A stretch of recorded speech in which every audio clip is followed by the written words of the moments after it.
Sa nakaraang 38 taon, nagkaroon po tayo ng dalawang major turning points ng pag-improve ng ating pag-unawa sa kalooban ng Diyos para sa kanyang mga anak. At magkaroon tayo ng mga na-develop na mga pag-unawa, pag-intindi, pagtuturo at practice in our worship and in our spiritual life. Isa dito yung na-develop nating konsepto at katuruan ng cultural redemption. Matagal na ating pinag-aralan, sinuri, at ang naging bunga ng ating turning point on cultural redemption is palayain ang Filipino church sa pagkakakulong sa Western style of worship. At dahil pinalaya natin yung format ng worship, yung liturgy, maraming kakambal na kalayaan na sumama doon. Hindi lang kalayaan ng paggamit ng mga gong o ng mga rondalya, kalayaan din na mag-aral ng Filipinized theology. Yung maunawa natin ang mensahe ng Diyos na universal, not filtered through other cultures, but understood in the idiom, in the context, in the vocabulary of our own culture. And expressing it also through our idioms, our vocabulary, our culture. Kalayaan yon, birthright ng bawat lahi sa mundo. Isa yon na major na turning point ng ating approach to ministry. Wala tayong pinalitan na major issue tulad ng si Jesus ay ating tagapagligtas, ang Espiritu, ang Ama ng Jesus, ang anak niya ay isa, yung ating pananalig na iniligtas tayo sa pamamagitan ng biyaya at kagandahan ng loob ng Diyos sa sakripisyo at pagmamahal ni Jesus. Walang iniba sa major na yon. Pinalitan lang natin yung approach to culture, pinalaya natin ang ating sarili sa pagkakabihag ng only exclusively Western style of worship. At dahil doon, marami mga lahi sa mundo ang nagkaroon din ng kaliwanagan tungkol sa bagay na yan. Ang inyong lingkod ay inaanyayahan magsalita sa iba't ibang mga forum, mga seminars around the world. At marami ding mga bayan ngayon na gumagamit na rin ang kultura nila sa pagsambahang Kristiyano, hindi bihag-bihag ng only Western format na uso nung araw. Yan ang isa. Major development ng ating pag-unawa sa pag-apply ng salita ng Diyos, cultural redemption. At pangalawa, ay matagal na rin naman nating sinusuri, pinag-aaralan, pinagsasalusaluhan, at yun yung Jesusness.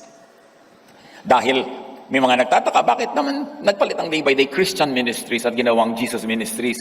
Legally, Christian ministries pa rin po tayo. Wala naman tayong pinalitan sa legal name natin. Pero bansag lang natin yun, nickname.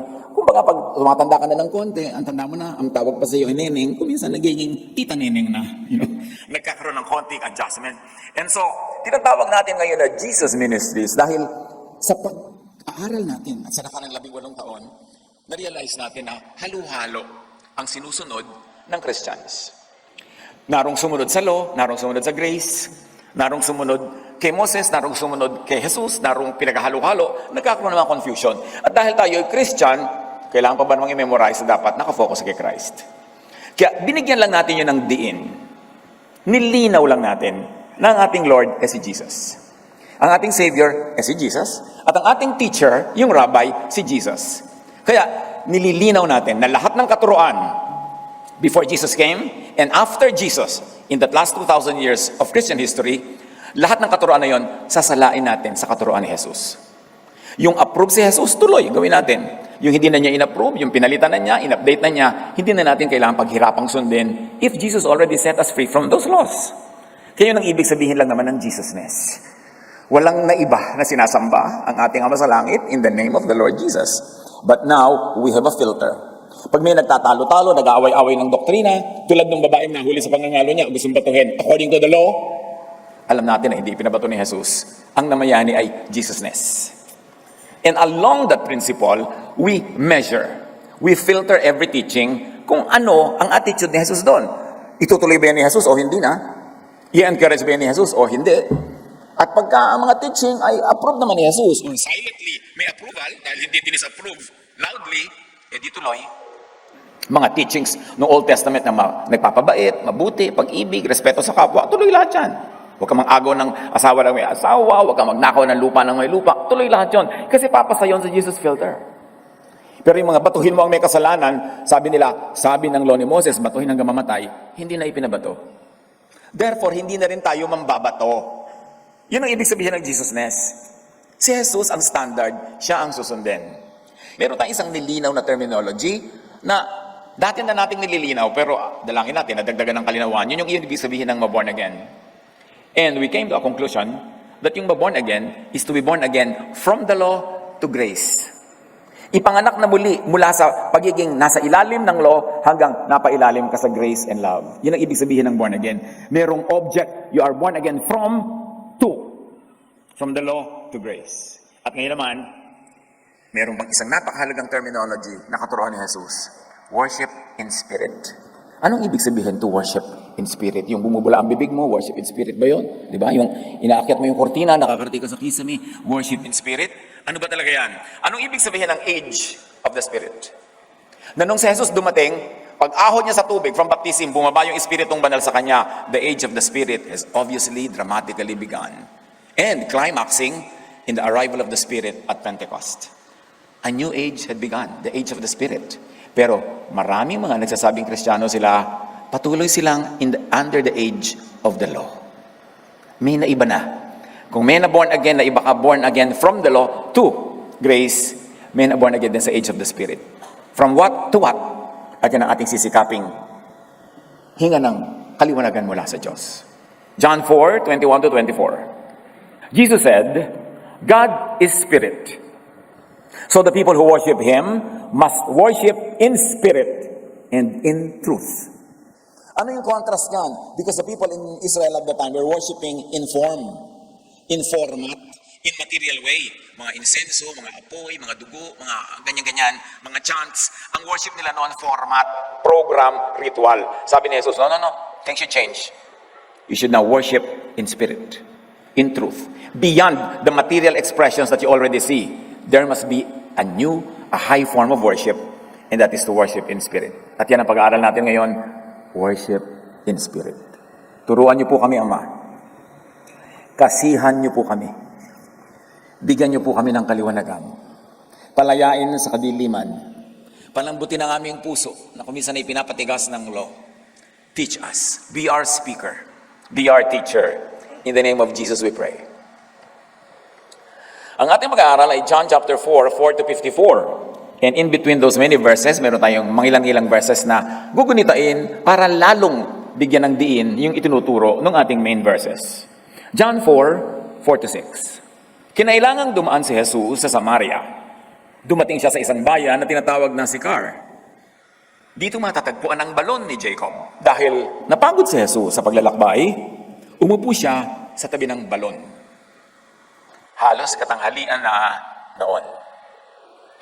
May isang Samaritanang dumating upang umigib at sinabi ni Jesus sa kanya, maaari bang makiinom? Of course, we know that Jews never went to Samaria. May hidwaan ng mga Jew at ang mga Samaritans. Ang mga Jews ay sumasamba sa Mount Zion, nandun ang templo nila sa Jerusalem, at ang mga Samaritans sa Mount Gerizim sila sumasamba. Nagko-compete ang mga Jews at ang mga Samaritans kung sino mas banal, sino mas malapit sa Diyos, kung kaninong templo ang tunay na tinitirhan ng Diyos, at kung saang bundok talaga matatagpuan ng Diyos. Tulad ng maraming sekta ngayon, may contest na nun pa.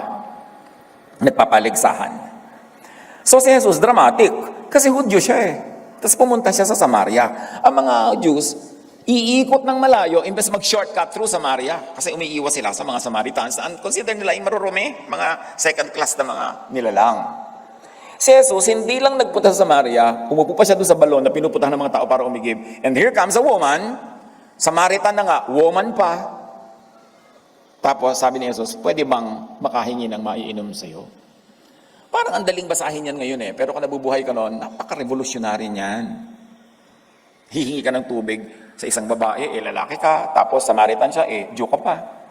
Sinabi sa kanya ng babae, ikaw ay Hudyo, lalaki. At Samaritana naman ako, babae. Bakit ka humihingi sa akin na inumin? Sinabi niya yon sapagkat hindi nakikihalubilo ang mga Hudyo sa mga Samaritano. O kaya another translation which is equally correct, hindi gumagamit ang mga Hudyo ng pinggan o tasa ng mga Samaritano. In other words, sasalo kang babae ng tubig, ginagamit ang kanyang timba, hindi gagamit ang Hudyo ng timba na yon na ginagamit ng Samaritano. So sabi niya, paano kita bibigyan ng tubig? You are a Jew. I am a Samaritan woman. Why? Why, oh why, are you asking me, of all people, for a drink? So you see, tradition, history, race, gender, define and confine thinking and behavior. At itong encounter na ito, hindi lang tungkol sa ihingian ng tubig. ang tunay na pinag-aaralan dito ay kung paano kinukulong ang isip ng tao. Paano kinukulong ng tradisyon, paano kinukulong ng doktrina, paano kinukulong ng kultura at ng mga gender assignments. Di ba? Jesus came to set free. Kaya talaga ang pag-uusapan dito, kulungan. Ano ba ang kulungan sa istoryang ito? Jesus sets free from these prisons and limits, which are really thoughts, mindsets, constructs in the mind. Ang tunay na kulungan ay hindi pader, hindi bato, hindi rehas. Ang tunay na pipalayain ni Jesus ang isip para lumaya ang katawan at ang lahat-lahat. John 4:10, sumagot si Jesus, kung alam mo lang ang kalooban ng Diyos at kung sino itong humihingi sa iyo ng inumin, ikaw ang hihingi sa kanya at bibigyan kanya ng tubig na nagbibigay buhay. Kalaman mo kung sino ka, tubig mo lang dyan, may butete pa galing sa balon. Kung kilala mo lang ang humihingi sa iyo, hindi ka magsasalita ng ganyan eh. Sa akin ka hihingi ng tubig na hindi lang first class, but super class. Tubig na nagbibigay buhay. Sabi niya, I would give you living water. And this living water could be received only by an open mind, by a new mindset. Kasi paano ka nga hihingi kung yun lang tubig na yun, ayaw mong ibigay dahil meron kayong divide, cultural divide, religious divide.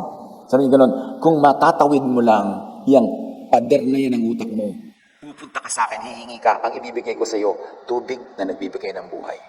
Buhay na walang hanggan. Pero para mo makamit yon, dapat tumawid ka sa pader na yan. Dapat lumabas ka sa utak na yan para mo matanggap ang grasyang ito. The gift of God is freedom in and through Jesus, the Holy Spirit. Freedom from confinement and limits set by the Jewish scriptures and law.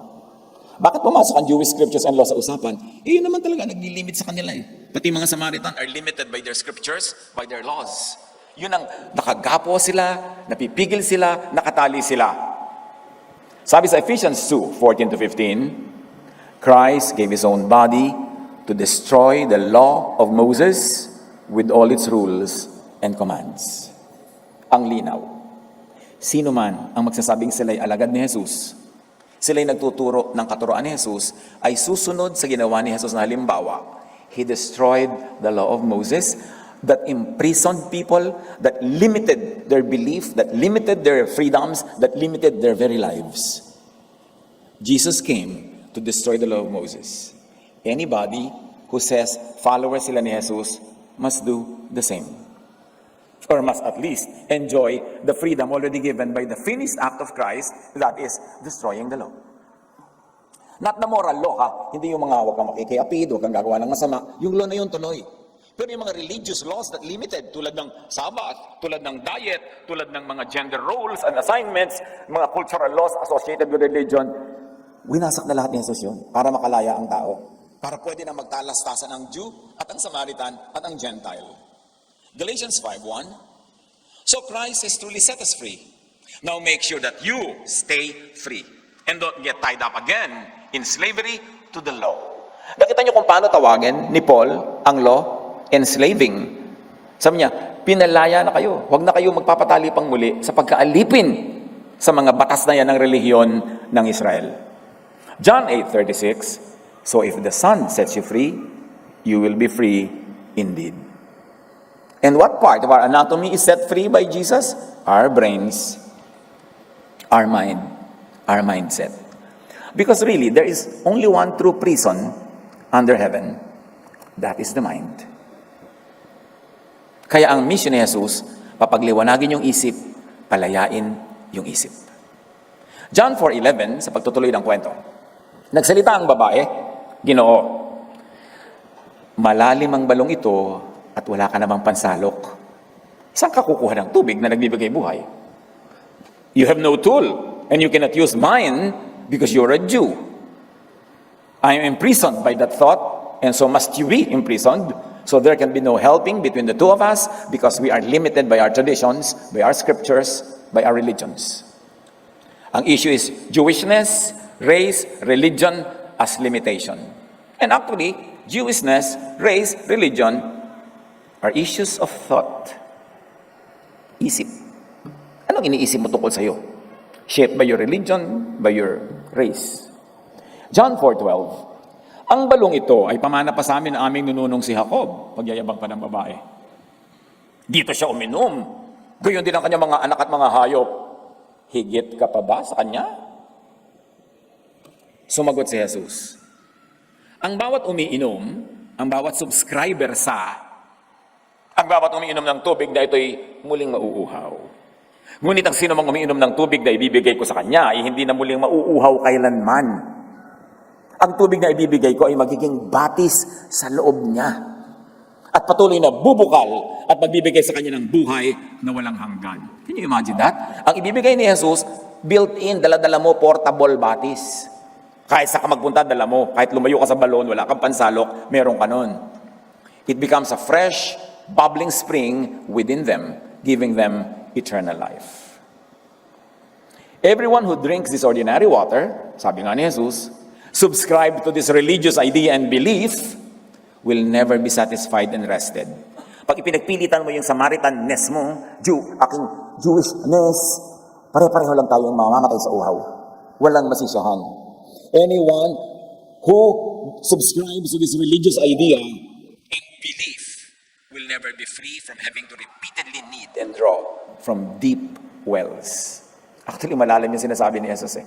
Beyond the water na pinag-uusapan nila. Springboard lang yung tubig na yun, pero pumupunta na sa ibang tubig ang usapan. Pagka yung tubig lang na yan, ang aasahan mo, lagi ka lang mauuhaw. Pero kayong tubig na ibibigay ko, yun ang kailangan mo. Walang uhaw-uhaw.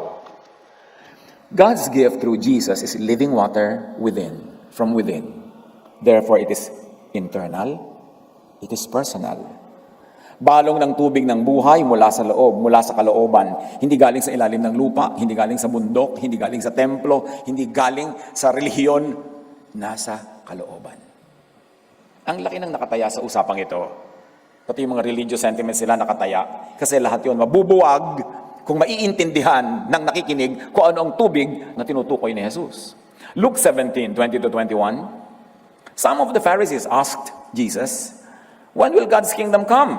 So iniisip nila external yung kingdom, darating from far away to near, from outside to inside. Jesus answered, God's kingdom is coming, yes, but not in a way that you can see. People will not say, look, God's kingdom is here, or there it is. No. God's kingdom is here with you. Within you, inside you. Yan lahat ang tamang translation ng with you, within you, inside you. Ang kaharian ng Diyos ay nasa inyo. Imagine, mga kapatid, kung anong kahulugan ito. That the kingdom of God is inside you. Ano ang magiging kahulugan noon sa pakikipagrelasyon mo sa templo, sa relihiyon, sa mga religious leaders, sa mga religious verses, religious traditions? Yung pala nasa iyo, nasa loob mo yung kingdom of God. Ba't mo kailangan kumuha sa labas? Life within, life from within. Wala sa labas. Huwag umasa mula sa labas. Huwag umasa sa iba. Not in temples, not even in corporate religions. Kaya galit yung templo kay Jesus eh. Mawawalan sila ng business. Acts 17:24, ang Diyos na gumawa ng sanlibutan at lahat ay hindi naninirahan sa mga templong ginawa ng tao. Sino man ang magsasabi sa inyo, magpapagawa tayo ng bahay ng Diyos, inuutulan kayo no, para makayo mag-donate. Walang bahay ang Diyos. Hindi kailangan ng Diyos ng bahay. Neither does God live in physical idols, or bring it higher, in conceptual idols or doctrines made by man. Hindi nagtitira at hindi nako-confine ang Diyos sa templong physical, sa image o idol na physical, at hindi rin siya nakukulong sa mga constructs, sa mga doctrines, sa mga theologies. God is above and beyond all that. Hindi ka pwedeng makaimbento ng theology na nailagay mo yung Diyos sa loob. Hindi mo siya mapagkakasya. 1 Corinthians 3:16, don't you know that you yourselves are God's temple? And that God's Spirit dwells in your midst, or in you, or within you? Kayo'y templo ng Diyos at naninirahan sa inyo ang Kanyang Espiritu. Namnamin nyo kung ano kahulugan noon. Tayo ang templo. Naninirahan sa atin. Kaya meron tayong batis sa loob na pusang bumubukal. God's gift through Jesus is living water, welling up to eternal life. Meaning freedom from eternal death, from spiritual hunger, thirst, freedom from food. John 4:15-18. Sinabi ng babae, Ginoo, bigyan po ninyo ako ng tubig na yan upang hindi na ako mauhaw, ni pumarito pa upang sumalok na muli. Na-realize ang babae na may magandang nakataya sa usapan na to. Hindi pa lang niya maintindihan ko ano yun, pero sabi niya, gusto ko yan. Sana all. Sabi niya, dapat meron din ako niyan. Sabi ni Jesus, gusto mo pala, umuwi ka at isama mo dito yung asawa. Wala akong asawa, sagot ng babae. Sinabi ni Jesus, tama ang sinabi mo, wala kang asawa. Sapagkat 5 na ang iyong naging asawa. At ang kinakasama mo ngayon ay hindi mo asawa. Totoo nga ang sinabi mo. Hindi naman siya minamarites ni Jesus Nagpapakilala lang si Jesus. Kaya sabi ng babae, Ginoo, palagay ko isa kang propeta. Kasi nalaman ni Jesus yung si Jesus lang dapat ang makaalam at siya lang, pero alam. Kaya inungkat ni Jesus to para magpakilala siya. Alam ko nangyayari sa buhay mo. Alam ko kung anong dapat mong malaman at alam ko kung anong tunay mong kailangan. Kaya sabi niya, propeta yata kayo. Diba? The woman's need for water, also her other needs, her needs for a husband or husbands were insatiable. Hindi masyahan, kaya nakakalima na. Maganda yung metaphor kasi kahit isang drum na tubig ang makuha niya, isang vapor na tubig, hindi pa rin siya masisyahan. Kaya ginagawa ni Jesus yung parallelism. Yung tubig na yan, hindi ka masisyahan. Tulad ng hindi ka nasyahan sa mga lalaking nagdaan sa iyong buhay. Kasi hindi naman talaga yan ang kailangan mo At yung ibibigay ko sa iyo, yun ang kailangan mo, kaya yun ang pag-usapan natin. Bini Jesus. Hindi naman siya sinusumbatan o sinusurot sa kanyang mga naging panlalalaki. Her means, her tools, meaning ordinary water, and husbands as well, do not truly satisfy. Are transient. So now, naihanda ni Jesus yung puso ng babaeng makinig. Kasi naungkat na niya yung pinaka-sensitive na bagay sa kanyang buhay na ngayon ay tinanggap na niyang propeta po kayo. Ibig sabihin, maniniwala ako sa sasabihin niyo. John 4:20, ibinalik na naman ng babae ang usapan sa hidwaan. Contest na naman. Dito sa bundok na ito sumasambang sa Diyos ang aming mga ninuno. Ngunit sinasabi niyong mga Hudyo, na sa Jerusalem lamang dapat sambahin ng Diyos. Another paligsahan ng thought, paligsahan ng doctrine, paligsahan ng utak. Our mountain, Mount Gershom, or yours, Mount Zion? Yun ang tanong ng babae. Our tradition, belief, laws, and doctrines, or yours?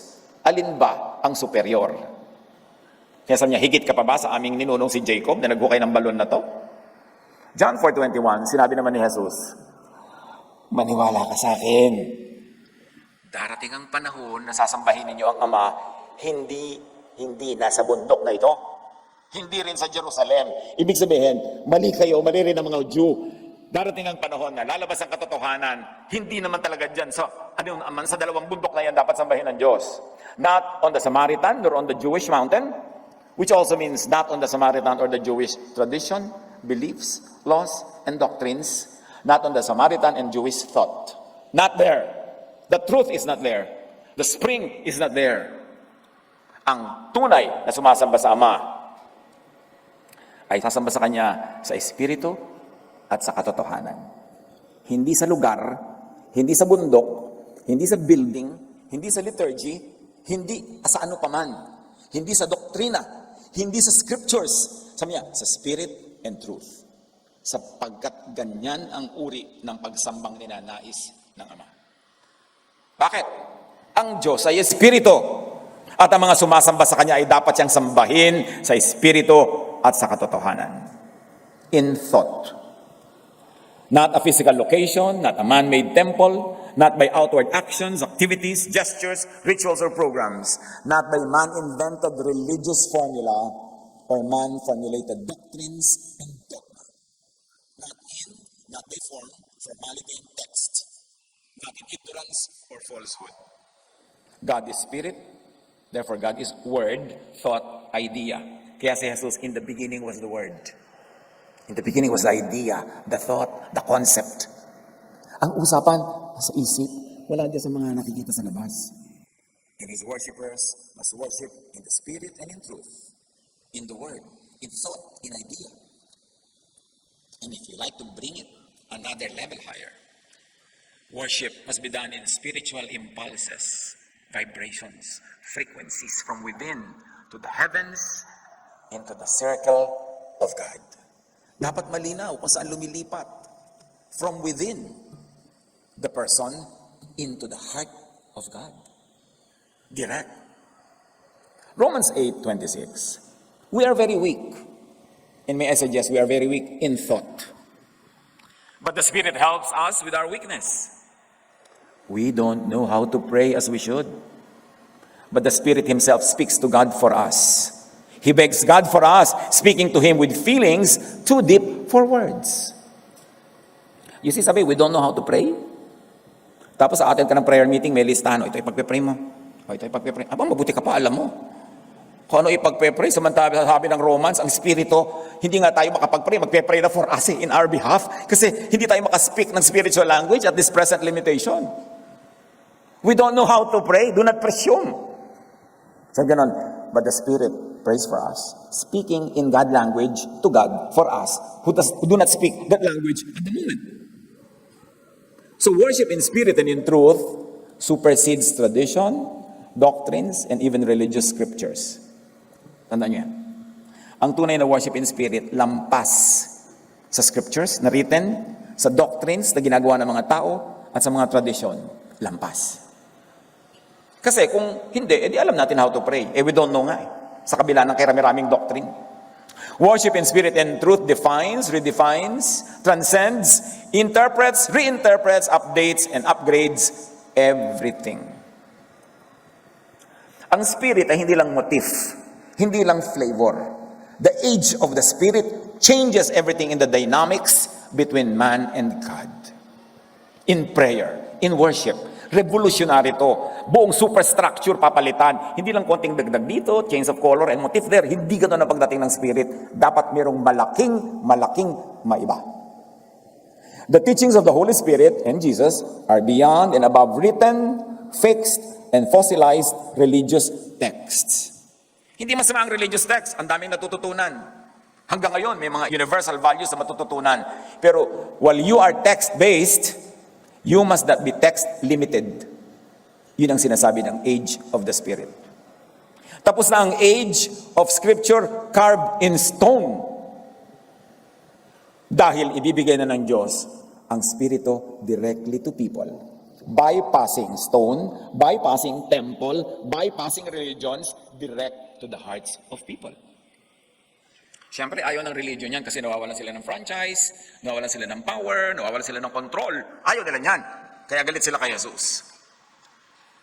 Listen and give priority to the Holy Spirit as teacher and guide above written and set religious texts. Kasi kung mayroong isang tunay na napakalaki ring kulungan, yun ang kulungan ng written text. Parang, "Hoy, bakit ka mag-aadobo? Anong verse ang nagsabing pwede kang mag-adobo?" Talaga, kulungan ko yung verse. Hindi ako talaga pwede magpaksiw dahil wala sa Bible yun. Ang dami-daming tao nakakulong doon sa scripture, sa words. Remember, ibinigay yan sa specific people, the Jewish people, at specific times in their history. Kaya kahit ngayon, iba na rin yung text nila eh. Hindi na yung nung unang-una pa, kasi naiba na rin yung culture nila. Yung mga laws, dahil iba-iba rin. Katulad ng mga laws ng bayan, pinapalitan, nagkakaroon ng constitutional amendments, ganun din ang Jewish law. Tapos ikaw naman, nakikibasa ka lang nung law na ibinigay sa kanila, hindi naman sa'yo. Ibinigay nung unang panahon, hindi naman ngayon. Tapos kung ano yung nababasa mo na ibinigay sa kanila nung unang panahon, yun ang gagawin mo ngayon. Di nakukulong ka. Kaya gusto ni Jesus, lumaya ka dyan. John 16:13, "But when He, the Spirit of truth, comes, He will guide you into all the truth." Namnamin nyo to. Kausap dito ni Jesus, mga Hudyo, na nakalubog sa law, ang daming law, ang daming scripture, ang dami-dami nilang mga alam, ang dami-dami nilang mga katuroan. Pero sabi ni Jesus, when the Spirit comes, He will guide you into all the truth. Anong ibig sabihin? Nung panahon pala na yon, in spite of the religiosity, wala pa pala, hindi pa pala all ang truth nila noon. Kasi kung all na yung truth nila, bakit pa sasabihin ni Jesus na when the Spirit comes, He will guide you into all the truth? So pagdating talaga ng Spirit na yon, may mga ituturo siyang wala dun sa body of truth na alam at pinaniniwalaan at pinapractice ng mga Hudyo. Ibig sabihin, when the Spirit sets you free, it sets you free from the confines of the Scripture. Yung mga hindi pa nila alam doon, di pa itinuro doon, ituturo pa ng Spirit. So bakit mo ngayon ikukulong ang sarili mo doon, samantalang ilalabas ka nga doon para i-guide ka into all the truth. John 16:13, He will not speak on His own, He will speak only what He hears. So this is a direct message from God, not via official religious texts.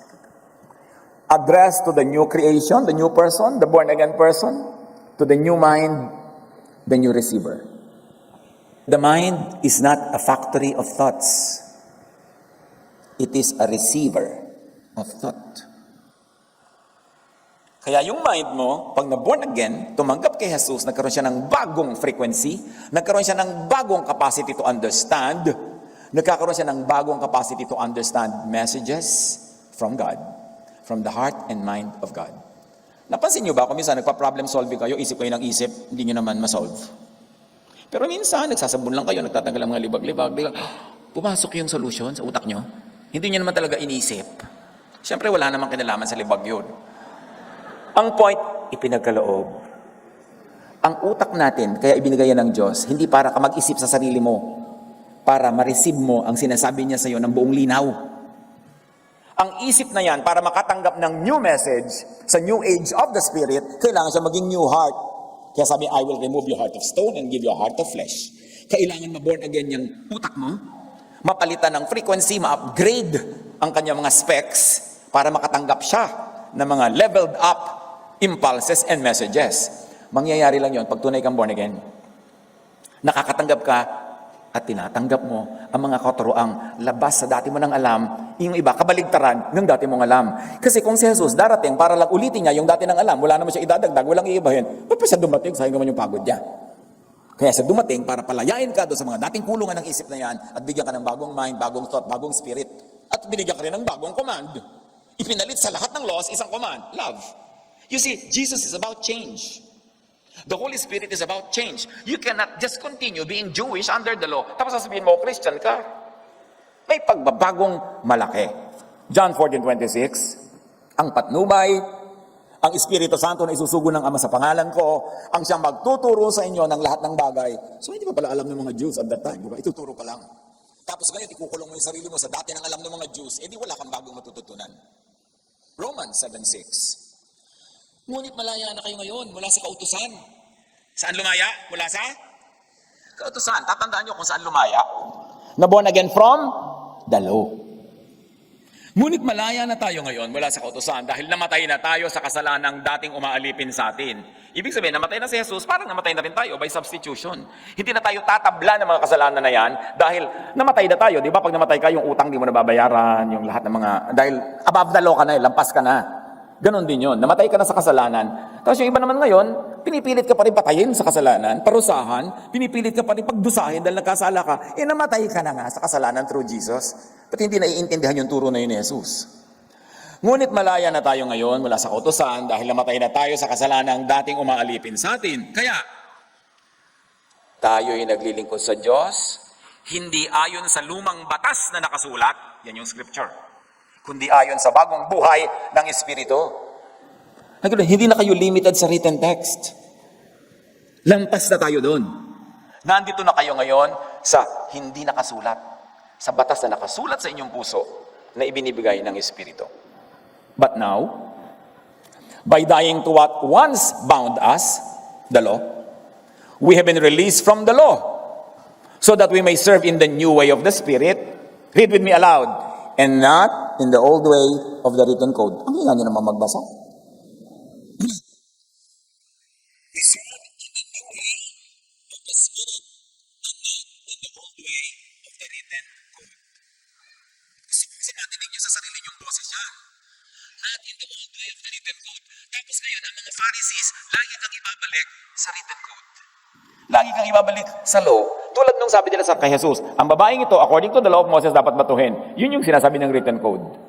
Pero umandar na ang Spirit, hindi yun ipinabato ni Jesus. Apply nyo para pakinabangan natin yung dinala ni Jesus. The new way of the Spirit instead of in the old way of the written code or the old scriptures. Loyal tayo kay Jesus. That loyalty is above our loyalty to any religious text, to any tradition, to any format of religion. Huwag pakulong, palimit, patali sa texts, sa verses, sa creeds. Ginawa lang yung mga yan to control. Sa statements of faith na ginawa lang ng tao. Sa vocalized teachings in oral traditions. Sa laws carved in stone. Yung hindi mapapalitan, nakauka sa bato. Mamatay na tayong lahat, susundin natin kasi nakasulat sa bato. Huwag pakulong sa mga batas na yan, written on paper or any medium, or celebrated in ritual and tradition. The age of the Spirit, the age of Jesus says, give space to personal, new, and precedented, out-of-the-box revelations, teachings, guidance, inspirations, thought of the Holy Spirit. The Holy Spirit is teacher beyond, above, traditional religious writings and verses. Huwag kayong pakulong sa mga tao nga, may verse pa, may basis ka ba dyan? Ang kama mo, bilog. Pati karte ng kama ko, hanap ako talaga ng verse, sister. Pero meron talagang ganda na bubuhay. Kulong na kulong, wala ka nang pwede gawin kung hindi sinabi ng verse. Pinalabas ka na nga doon para ka lumaya. Hindi ka man pinalabas para magwala, para gumawa ng lahat ng mga kasamaan. No, kundi para lalo kang bumuti. Para lalo ka maging katulad ni Jesus. At para lumaya ka, ma-enjoy mo yung buhay na ibinibigay ni Jesus. But when He, the Spirit of truth, comes, He will guide you into all the truth. He will not speak on His own. He will speak only what He hears. And He will tell you what is yet to come. Sa age ni Jesus, hindi ba sabi ni Jesus, and then the end will come. The end of the temple yun. The end of the age of the law will come. Pag sinabi ni Jesus at it will happen, I'll be with you until the end of the age. Hindi end of the planet yun. Hindi end of the world. End of the age of the temple. End of the reign of the law. I will be with you to usher you into the new age of the Spirit of freedom and love. Hindi sapat sobrang manindigan at magmatigas sa mga traditional beliefs and practices. Hindi dapat.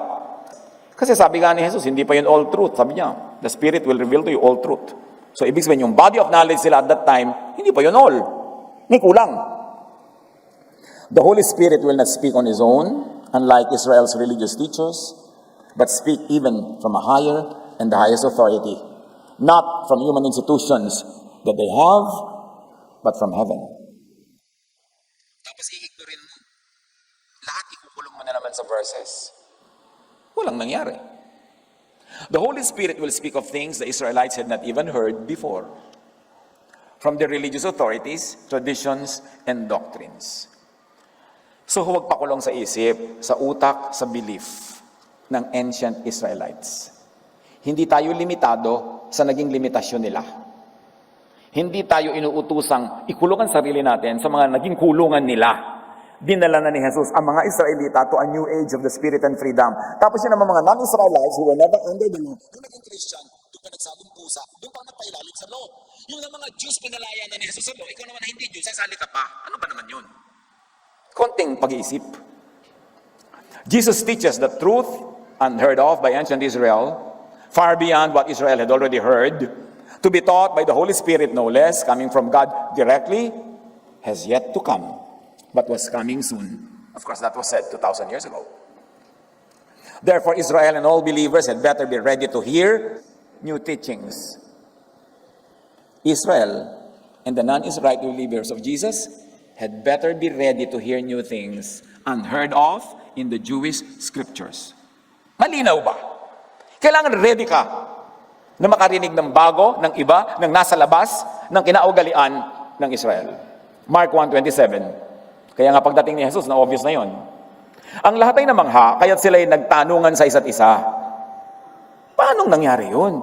Ito'y isang kakaibang katuruan. Yun ang reaksyon nila sa katuruan ni Jesus.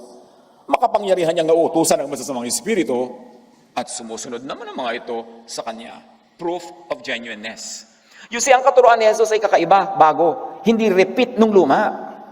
Kaya kung ikaw, tunay kang nananalig kay Jesus, huwag kang matakot sa bagong karunungan, sa bagong kaalaman, dahil yun talaga ang dala niya.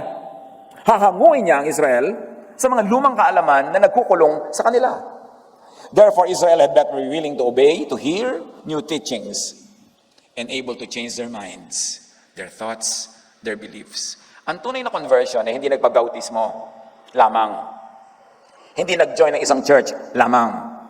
Ang tunay na conversion is change of mind. About what? About the law. About God's love. From judgment to grace. From harshness to love. Dapat change of mind. Romans 12:2. Hayaan ninyong baguhin ng Diyos ang inyong pag-iisip upang maunawaan ninyo ang kanyang kalooban. Sa gayon, magagawa ninyo kung ano ang mabuti, kalugod-lugod, at ganap na kalooban ng Diyos. Ano daw dapat? Hayaan nating baguhin ng Diyos ang ating pag-iisip. Pag may binago sa isip, ibig sabihin may dating iniisip na iiwan at may bagong iniisip na pupuntahan. Yun ang pagbabago. Hindi pwedeng ipilit mo yung dati, basta walang gagalaw. Ano yan? Bonel? Uy, natatandaan nyo iba dyan, di ba? Walang gagalaw sa Yeye Bonel. So, ganun yung iba sa doktrina. Walang gagalaw. Ito na yung nakalakihan ko. Walang papalitan. Ito na yung una kong narinig. Walang papalitan. No. Sabi, hayaan yung baguhin ng Diyos ang inyong pag-iisip. Kailangan mag-change. Let God transform you into a new person. Willing ka dapat, no? And be able to change doctrines and practices. From the old to the new. From the law to grace and love. From Moses-ness and Pharisee-ness to Jesus-ness. Kaya nga namamalat na tayo lagi, Kaji Jesus Des, di ba? Para talagang malinaw. Kasi kahit anong gawin mo dyan, magtitiwari ka, magwo-worship ka, akyatin mo yung mga poste. Pero pagka hindi nagbago ang iyong isip about the law, under the law ka pa rin. Natatakot ka pa rin at mananakot ka pa rin ng iba. Hindi ka lalaya, hindi ka paghaharian ng Diyos. What changes in belief and thinking and practices does Jesus in John 16:13 teach and require? Especially of people who had earlier subscribed to traditional teachings that will now have to submit to new teachings that the Holy Spirit will reveal. Pag-isipan mabuti yan. Kailangan may pagbabago. May nagsasabi pa, nagbago ka na. Dapat talaga, di ba? Dapat tayo nagbabago. Kailangan tayo magbago. Even Jesus grew in wisdom. Tayo pa ang hindi mag-grow. Alam niyo ibig sabihin ng growth? May na-outgrow ka, so you grow into something. So huwag kang matakot may ma-outgrow, may maiwan. Dapat yun. Kailangan yun. Jesus sets free from the bounds of written religious texts. Now, that is a major enlightenment. Kailangan natin pag-isipang mabuti yan. Hindi natin binabaliwala ang written religious text, pero hindi tayo nagpapalimit doon. Dahil merong leading ng Holy Spirit outside of it. Listen and give priority to the teachings of Jesus as teacher and guide above written verses. Si Jesus, ang dami niyang ginawa. Di ba may written verses? Wala ka dapat gagawin pag Sabat. Ang dami nga niyang ginawa pag Sabat. So, ibig sabihin, lumabas siya sa verses. Sabi ng iba, huwag kang kakain ito, huwag kang kakain ito. Sabi ni Jesus, kahit anong kainin mo, hindi marurumihan ang spirit mo. O, lumabas siya sa verses. Ang daming ginawa ni Jesus na paglabas. So, huwag kang pakulong. Sumagot si Jesus, ang umiibig sa akin ay tumutupad ng aking salita. Hindi salita ng iba, ng aking salita. Iibigin siya ng aking Ama, at kami pupunta at mananahan sa Kanya. Paano ka daw pananahanan ng Ama pag pinahananahanan ka ni Jesus? Paano mananahan sa si Jesus? Pag ikaw ay tumutupad sa Kanyang salita. Hindi sa salita ng iba, sa salita niya. Kaya kahit sino pa man ang pinapakinggan nyo, pinopoon nyo, sinusunod, dalhin nyo muna kay Jesus. Ano sabi ni Jesus tungkol dyan? Kaya pinopoon nila si Moses. Sabi ng batas si Moses, babatuhin ng babae hanggang mamatay. Yun ang pinopoon nila eh. Sabi ni Jesus, kung sinong walang kasalanan, di bumato. In effect, hindi niya pinabato. So, lumabas si Jesus sa salita na yun ni Moses, may bago na siyang kautosan. Huwag kayong mambato dyan. Pag nambabato ka pa rin ngayon ng makasalanan, Moses-ness yan. Hindi yan Jesus-ness. At ano ibig sabihin? Hindi mananahan sa'yo si Jesus. Sinabi na nga niya eh. Pag sumunod ka sa aking salita, mananahan ako sa'yo, pati ang Ama. Kami mananahan sa'yo. Kaya hindi nakakapagtaka. Maraming nagsasabing Christian sila pero hindi nananahan ng Ama at ng Anak at ang Espiritu. Ibig sabihin, hindi nagahari yung pag-ibig, kapayapaan. Ang nagahari, galit, judgmentalism. Kitang-kita mo. Mark 1:27, the people were all so amazed that they ask each other, what is this? A new teaching. Inuulit-ulit ko lang at tinatagalog, ini-English, binabalibaligtad. Gusto ko pa nga sanang ibikol, pero hahaba. A new teaching and with authority. He even gives orders to impure spirits and they obey Him. So mayroong proof of heavenly authority ang paglabas ni Jesus sa scriptures. Mark 6:34, pagbaba ni Jesus sa bangka, nakita niya ang napakaraming tao. Nahabag siya sa kanila sapagkat para sila mga tupang walang pastol. In spite of the religious scriptures and teachers of the law and Pharisees, wala pa rin silang pastol. Nakakaawa pa rin. Kaya't sila tinuruan niya ng maraming bagay. Obviously, ang tinuro ni Jesus, labas doon sa dati na nilang alam. Jesus sets free from the bounds of traditional interpretation of scriptures. Jesus does not set free only from the texts. Jesus also sets free from the traditional interpretation of those texts. At marami siyang ginawa niyan sa New Testament. Basahin niyo mabuti. What Jesus teaches is not always equivalent to what the Jewish scriptures teach. It's very clear. See it in scripture. What Jesus teaches is not always equivalent to how the Jews interpreted their own scriptures. John 13:34. Isang bagong utos ang ibinibigay ko sa inyo ngayon. Magmahalan kayo. Kung paano ko kayo minahal, gayon din naman, magmahalan kayo. Ang simple pa lang, diyan pa lang ba? Sumusunod ang mga Kristiyano na wala nang ginawa, kundi magbatuhan, magbaligsan, mag-contest, magsiraan. So alam mo, hindi ito sumusunod kay Jesus. Ang sumusunod nito, Moses Nis. John 14:21. Ang tumatanggap sa mga utos ko. Diba? Nag-echo pa yan. Hindi utos ng iba. At tumutupad sa mga ito, ang siyang umiibig sa akin. Huwag kang sabi ng love John, pero hindi ka naman sumusunod sa utos ni Jesus. Ang umiibig sa akin ay iibigin ng aking Ama. At iibigin ko rin siya, at ako'y lubusang magpapakilala sa Kanya. So, paano magpapakilala sa iyo si Jesus? Sumunod ka muna sa utos niya, hindi sa utos ng iba. At pag siyang sinusunod mo, matutuwa siya sa iyo, magpapakilala siya sa iyo, mas marami ka pang matututunan bago. Uusad ka ng uusad, mag-upgrade na mag-upgrade. Ang ending nun, freedom. Sumunod muna sa utos ni Jesus para mas lubusan pa siyang magpakilala at mag-reveal.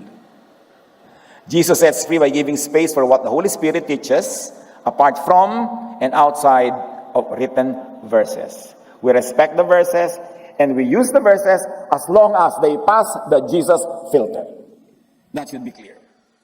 What Jesus teaches is equivalent to what the Holy Spirit teaches and will and would still teach. Acts 7:51. Napakatigas ng ulo nyo. Bakit daw? Kung ano ang ginawa ng inyong mga ninuno, yun din ang ginagawa ninyo ngayon. Lagi inyong nilalabanan ang Espiritu Santo. Siba? Nilalabanan nyo yung sinasabi ng Spirit. Pinipilit yung ikulong sa inyong mga tradisyon. Acts 10:47. Tulad natin, sila ay pinagkalooban din ng Espiritu Santo. Sino ang law? Ang makipagbabawal na bautismo sa sila sa tubig. Sunod ba sila sa law? Sa scripture, sa tradition. Maraming ginawa sa Book of Acts. Nasanay na lang tayong nababasa at ginagawa na rin natin. Wala na yung shock value. Nung panahon nila, shocking. Kasi lumabas sila sa scripture. Sa Jewish scripture. Sa Old Testament. Romans 8:6. The mind governed by the Spirit is life and peace. So, meron na ba tayong peace? Yun ang ibig sabihin na govern ka ng Spirit. Pag hindi pa, govern ka pa ng law. Kaya ka takot, kaya ka afraid, kaya ka guilty. Romans 8:6. So letting your sinful nature, and it is sinful by law, control your mind leads to death. Do you know that there's hell in the mind? Hell in the heart? People who are ruled by the law will always have hell in their hearts and minds because they will always be guilty. They will always be afraid. And yun yung hell in your heart, hell in your mind. But when you understand grace, God's forgiveness, God's love, ano mangyayari? You let the Spirit control your mind, leads to life and peace. Ang mangyayari sa isip mo at puso, kingdom of God. Paano mapupunta yung kingdom of God in your heart and mind? When you are ruled by grace, by love. But as long as you are ruled by the law, it will be hell in your mind, hell in your heart. Sapagkat hindi espiritu ng pagkaalipin ang inyong tinanggap upang kayo'y mamuhay sa takot. Sa halip, ang inyong tinanggap ay ang espiritu ng pagkupkop upang kayo'y gawing mga anak ng Diyos. Kaya tayo tumatawag sa Kanya ng Ama, Ama ko, Abba, Father. 1 Samuel 10:6, sa oras na yon, lulukuban ka ng espiritu o kaya ng kapangyarihan ni Yahweh. Ika'y sasama sa kanila at gagawin mo rin ang ginagawa nila. Magbabago ang iyong pagkatao. 2 Samuel 23:2, nagsasalita sa pamamagitan ko ang Espiritu ni Yahweh. Ang salita niya ay nasa aking mga labi, hindi limited to written verses. Kahit pa ng Old Testament, nagsasalita ang Spirit. Marami lang hindi nakikinig. Kaya sabi, katulad kayo ng mga ninuno nyo, wala kayong ginawa, kundi labagin ang Espiritu. At eto mga kapatid, namnamin nyo itong verse na to. Ha? Joel 2:28. Pagkatapos ito, ipagkakaloob ko ang aking espiritu sa, kanino? Lahat ng tao, hindi na yan franchise ng mga religious leaders lamang. Ipagkakaloob ko ang aking espiritu sa lahat ng tao. Ipapahayag ng inyong mga anak na lalaki at babae ang aking mga mensahe. So lalaki at babae magpapahayag ng mensahe. Tapos ngayon, yung mga Pharisees, bawal mag-preach ang babae, bawal magpastor ang babae, hindi pwede magsalita ang babae. Hindi si Jesus ang may sabi noon. Kaya yun man, padadaanin mo sa Jesus filter. Sasalain mo kay Jesus. Para ano pa, Jesus is Lord of Lords. Kung ang masusunod pala, nagbabawal sa babae. Ipapahayag ng inyong mga anak na lalaki at babae ang aking mga mensahe. Magkakaroon ng mga panaginip na wala sa scripture, walang verse. Magkakaroon ng mga panaginip ang inyong mga matatandang lalaki at makakakita ng mga pangitain ang inyong mga kabataang lalaki. Lahat ng yan, wala sa written text. Outside of written religious texts. They will step out of tradition, of scripture, of the old mind. Mga kapatid, yung age of the Spirit, nagsimula na noong Acts chapter 2.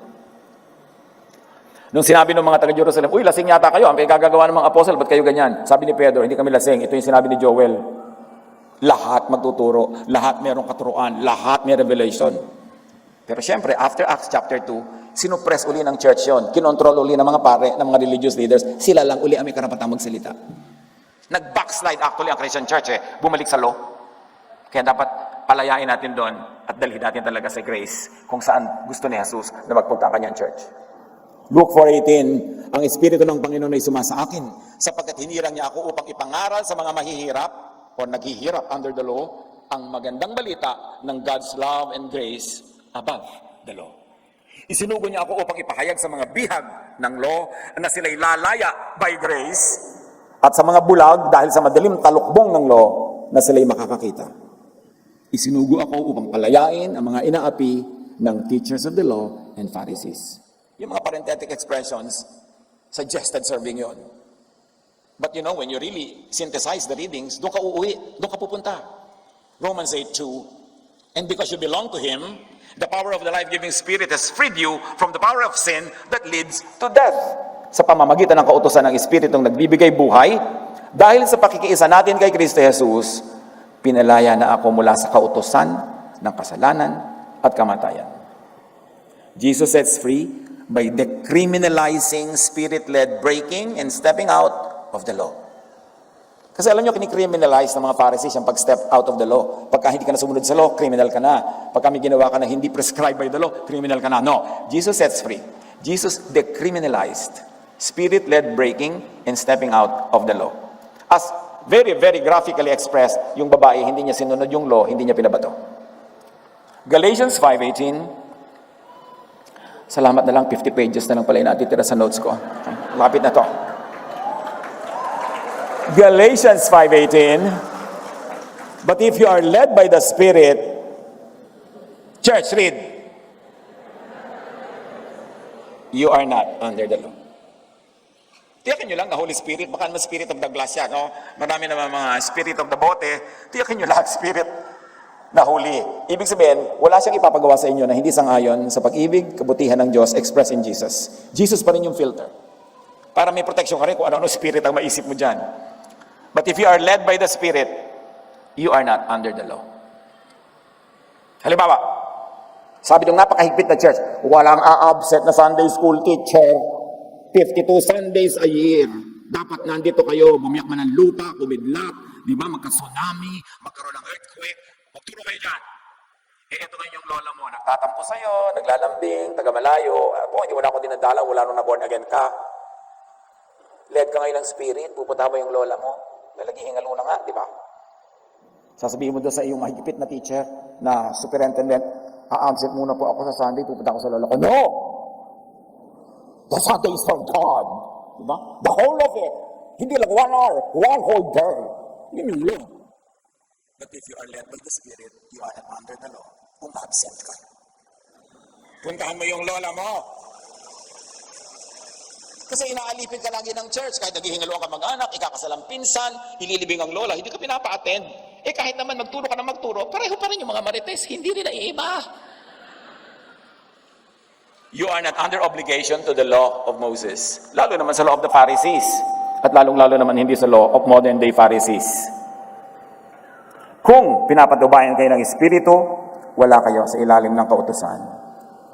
Paano po yan, Pastor? May picnic yung office namin, nandun yung gwapo, Sunday. O ano ba, kanino spirit ba yan nangungusap sa'yo? Di ba?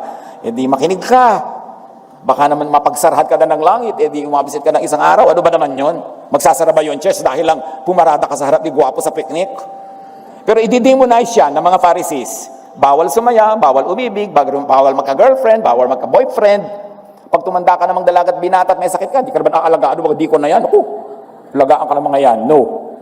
Kaya makinig ka sa spirit. Paano mo malalamang spirit? Loving, user-friendly, helpful, kind, accommodating. Yun yun. O palakpakan nyo kung gusto nyong pumarada.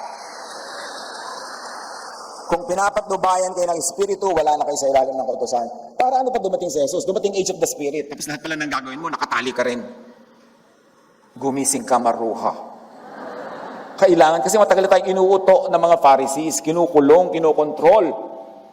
So not only by written texts, ang lahat-lahat. Listen to this. Be verse-based, but do not be verse-limited. Yes, maganda, may verses yung mga ginagawa mo, may verse references. Pero marami kang pwedeng gawin na wala sa verses, tulad ng magluto ng adobo. Talaga kahit mangisay ka, hindi mo makikita yan doon. So, huwag kang ganun, huwag kang literal, huwag kang masyadong legalistic. Grow. Grow up beyond and out of the scripture box into the spirit-filled skies. In the age of the Spirit, the sky is the limit. Huwag mo lang i-break ang kaisa-isang command ni Lord, love. So pwede ko na po palang nakawan yung kapatid ko ng mana. Loving ba yon? Hindi po, hindi pwede yon. Kasi may love na law. At i-apply mo yan sa lahat ng bagay. And you can never go wrong if you applied love. Luke 2:52, and Jesus grew in mind, in wisdom and stature, and in favor with God and man. Who grows in favor with God, does it grow in wisdom.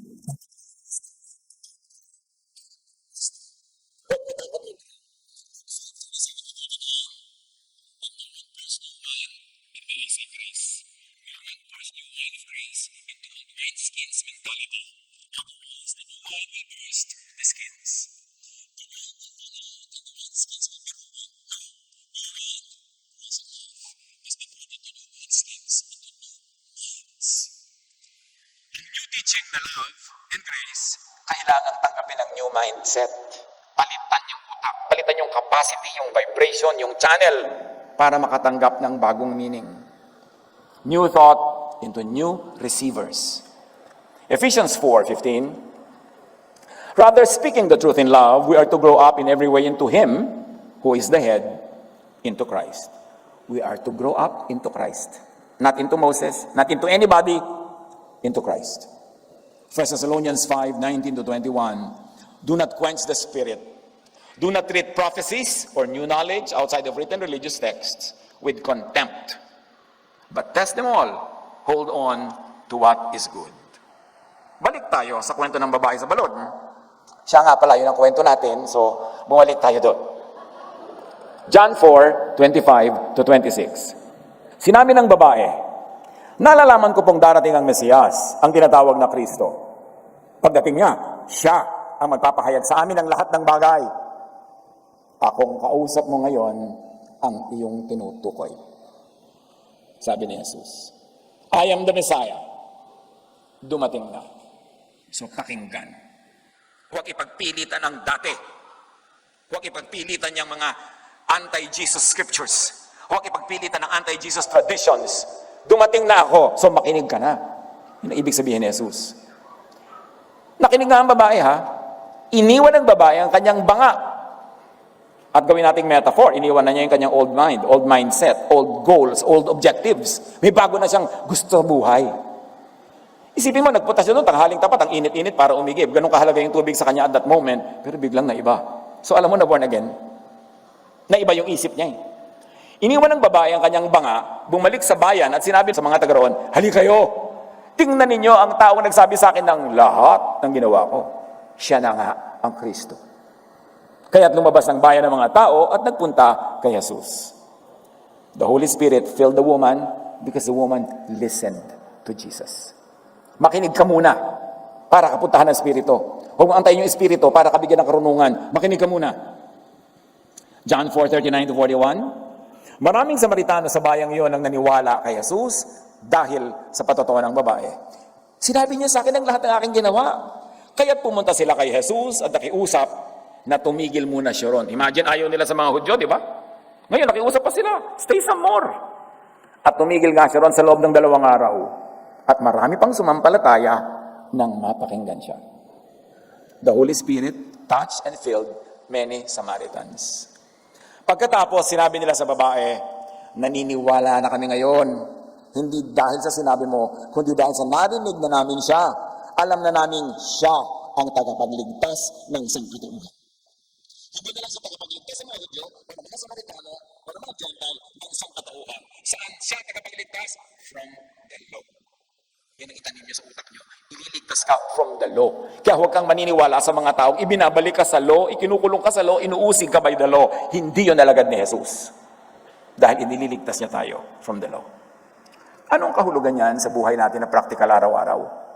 Sa pinaniniwalaan natin, sa itinuturo natin, sa ating asal, sa asal natin sa mga taong iniisip natin nagkakasala. Gusto mo ba lagi silang maparusahan? Lagi silang magbayad sa kasalanan nila? Hindi ang galing kay Jesus. Kailangan magbago ang isip natin tungkol sa sin, tungkol sa law, tungkol sa grace, tungkol sa love. Dahil pag hindi mananahan sa iyo si Jesus, hindi mananahan sa iyo ang Ama, akala mo lang. Tapos ang bumubukal sa bibig mo, judgment, galit, pronouncement of galit. Alam mong, hindi nananahan sa iyo ang Espiritu. Pag-isip-isipan natin. Panginoon, turuan niyo po kami. Tulungan niyo po kami maunawa ito. Mabigyan ng very practical application sa buhay namin. At maging bunga nito, Panginoon, makalaya kami with a new mind, a new thought, a new spirit, at kami man maging agents of freedom, makapagpalaya rin kami sa iba. Pagbulay-bulayan natin sumandali ang kahulugan nito sa ating daily lives.